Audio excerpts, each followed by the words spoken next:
From the high ground outside the city, Syrian troops fire on Deir ez-Zur.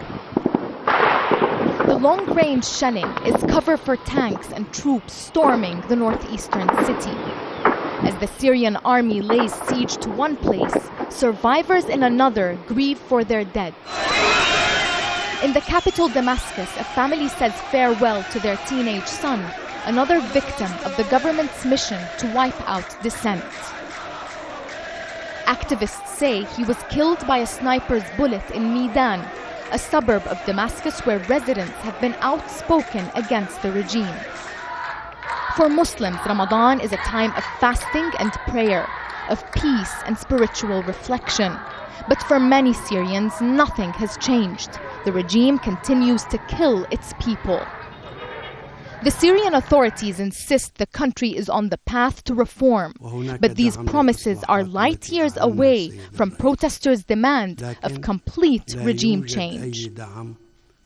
But the bloodshed isn't going unnoticed, and international condemnation is mounting. In a phone call to Syria's president, UN Secretary General Ban Ki-moon told him to stop shooting at civilians.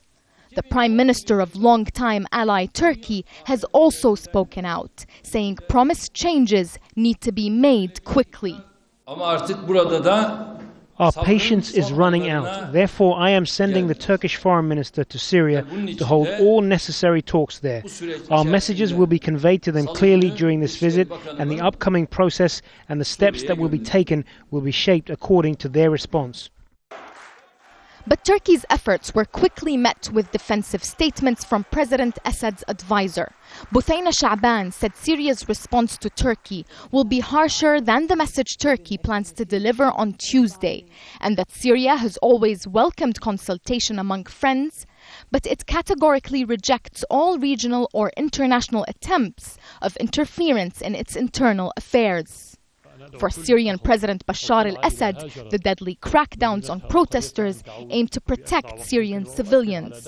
Assad was quoted by the state news agency SANA as saying, "To deal with outlaws who cut off roads, seal towns, and terrorize residents is a duty of the state which must defend security and protect the lives of civilians."